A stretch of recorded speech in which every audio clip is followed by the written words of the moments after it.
Assalamualaikum. Semoga kalian sehat selalu ya. Memiliki rumah yang bersih, rapi, dan tidak berantakan adalah dambaan dari setiap orang. Namun tidak semua bisa memiliki dan mewujudkannya. Apalagi mungkin ada beberapa ibu rumah tangga yang seperti aku memiliki anak kecil dan pastinya rumahnya cepat untuk berantakan karena memang masa-masanya anak kecil itu untuk bermain, untuk mengekspresikan semua hal-hal baru yang dia tahu. Dan mungkin ada beberapa juga yang seperti aku tinggal di kontrakan atau tinggal di rumah yang tidak terlalu luas. Tapi tetap ada beberapa tips yang bisa membantu untuk rumah kita tetap rapi dan bersih. Tips yang pertama, tidak menunda untuk mencuci dan menjemur pakaian. Jadi ini aku mau jemurin pakaian yang udah dicuci tadi malam. Nah, terkadang kalau siang hari kita udah kecapean, udah urus anak, udah masak, udah ini itu, dan kalau ibu rumah tangga harus tetap istirahat ya. Kalau aku tuh anak tidur, biasanya aku ikut tidur. Karena memang ada beberapa orang yang badannya nggak bisa dipaksakan untuk capek banget, malah nantinya jadi sakit gitu kan. Nah, kalau aku tuh daripada mendingan aku nyucinya malam hari kayak sebelum anak aku tidur dan sebelum aku tidur, jadi cuci pakaian dulu kan sambil main-main karena alhamdulillah aku juga nyucinya pakai mesin cuci, jadi nggak terlalu capek banget. Dan sediakan tempat yang tidak lembab, pastinya kering untuk menaruh pakaian kotor supaya nantinya nggak terlalu bau banget kalau disimpan. Kalau aku biasanya nyimpen di mesin cuci. Pokoknya jangan biarkan pakaian itu menggantung di paku-paku rumah atau berserakan di mana-mana yang membuat rumah kita semakin berantakan. Tips yang kedua, bersihkan tempat tidur atau kamar secara berulang. Nah, ini aku lagi rapihin tempat tidur pagi-pagi karena bekas tidur semalam, lipat bed cover, beresin bantal, ganti spray, dan lain sebagainya. Tapi terkadang beberapa waktu setelah dirapikan, anak kita tetap mau main di kamar, makan di kamar, pokoknya berantakin kamar karena memang itu masa-masanya anak kecil ya, jadi nggak heran. Tapi kita harus membiasakan diri untuk tidur setelah kamarnya bersih. Jadi kita bakal rajin beres-beres dan kita bakal berpikir nggak betah kalau kamarnya tuh nggak rapi. Walaupun kadang suami bilang ya udah nggak usah diberesin, nanti juga berantakan lagi. Tapi kan kalau udah nggak betah kita tetap mau beres-beres ya. Intinya kalau udah terbiasa itu pasti bisa ya. Jadi ya kita harus terbiasa untuk rajin, kalau bukan kita siapa lagi. Terbiasa untuk tidak tidur sebelum kasurnya bersih. Jadi pasti kalau mau tidur kita nggak betah gitu, harus kasurnya bersih dulu. Ini aku mau ganti spray karena kalau punya anak kecil itu lebih sering ganti spray ya. Soalnya ya kalau nggak diganti kelihatan aja bersih. Nanti pas mau tidur pasti anak aku tuh kegatelan gitu teman-teman. Jadi aku tuh udah terbiasa untuk ganti spray kayak 3 hari sekali atau 4 hari sekali. Nah, ini aku lagi beresin spraynya. Aku juga pakai peniti besar. Jadi kasurnya tuh atau spraynya nggak selalu berantakan. Tapi pastikan pasang peniti besarnya itu di bagian yang aman untuk anak-anak ya. Setelah itu jangan lupa untuk sapu kamar walaupun nggak dipel, maksudnya walaupun nggak ngepel secara berulang dalam satu hari, yang penting disapu ya. Kalau bagian pojok kamar aku itu emang seperti itu, emang aja meja riasnya udah rusak, jadi kelihatan berantakan. Tapi inilah hasilnya, jadi lebih rapi kan? Nah, itu anak aku udah mulai mau beraksi, karena setiap kamar yang bersih pasti ada anak yang betah. Iya nggak sih?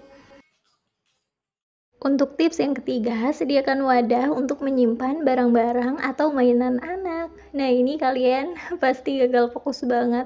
Itu aja dia rumahnya berantakan gitu ya. Ya pastilah ya, karena walaupun aku ngasih tips, tetap aja aku ini seorang ibu rumah tangga dan gak setiap waktu rumah ibu rumah tangga itu rapi dan bersih. Ada terkadang dimana dia lagi kecapean dan anaknya tuh emang aktif banget. Jadi nggak setiap waktu kita tuh harus beres-beres. Kalau emang badan udah kecapean banget ya udah nggak usah dipaksain. Nah, jadi ini tuh pakaian yang udah aku cuci karena tadi sore hujan, jadi aku taruh di sini karena buru-buru banget. Terus aku belum ada tempat untuk pakaian setelah cuci gitu kering. Jadi ya udah aku taruh di situ aja supaya nggak terlalu berantakan.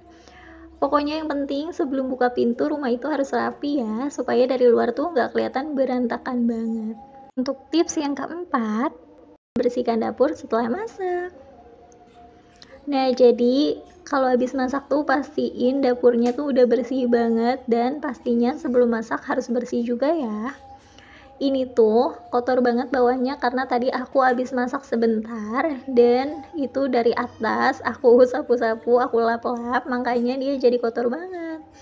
Terus pindahin juga piring-piring dan barang-barang yang emang udah kotor ada di atas meja seperti itu.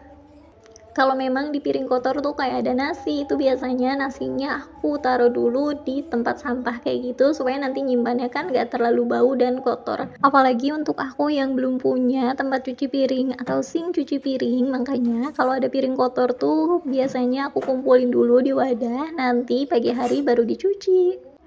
Nah, ini dapurnya masih berantakan banget, mohon maaf ya karena berantakan, jadinya aku beresin. Ini lap-lap yang udah banyak kayak gini kotor, jadi harus cepet-cepet dipindahin supaya dia tuh kayak nggak tambah sempit dan berantakan banget dapurnya. Simpen barang di kolong kayak gini kalau emang ada tempatnya, jadi dia kelihatan lebih lega gitu dapurnya ya. Ini aku sapu-sapu sampai bersih.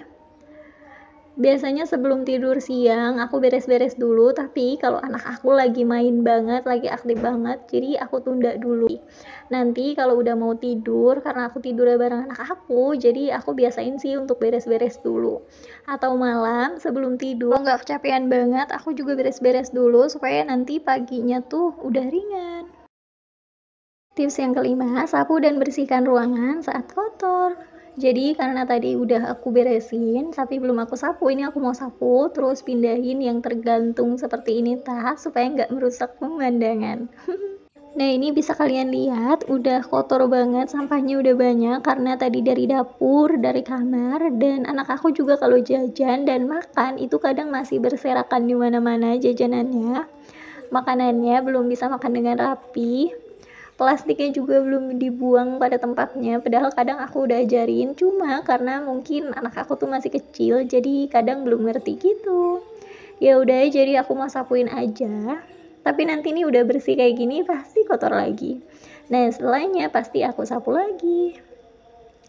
Alhamdulillah ini udah mulai rapi, udah mulai kelihatan dibanding tadi ya.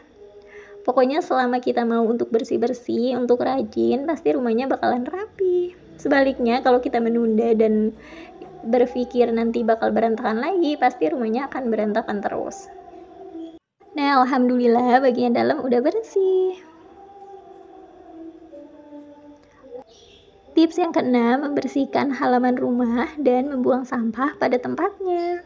Jadi ini aku mau sapu dulu bagian atas, bagian terasnya. Nggak kotor banget sih, sebenarnya cuma debu-debu, dan untuk sampah yang dibawa itu sebenarnya sampah aku dari dalam tadi. Jadi ini aku mau sapu dulu pakai sapu lidi. Udah gitu di depan kontrakan aku tuh sebenarnya nggak kotor banget, nggak banyak sampah banget, karena kebanyakan dari kita tuh biasanya buang sampah pada tempatnya. Nah, karena nggak ada kedukan sampah, ada punya tetangga aku tapi gede banget, jadi ya udah aku ambilin sampahnya pakai plastik aja. Ini aku bersih-bersihin lagi, dan aku mau taruh dulu sapunya karena ini punya tetangga aku. Udah gitu, sampah yang ini mau aku taruh di tempat sampah yang dalam. Alhamdulillah rumahnya udah bersih, udah rapi. Pokoknya walaupun rumah sempit dan kontrakan seperti aku, kalau rapi dan bersih seperti ini kan jadi lebih nyaman ya. Semoga kalian terinspirasi sama video ini. Mohon maaf kalau masih banyak kekurangan. Dan ambil baiknya, buang buruknya. Wassalamualaikum.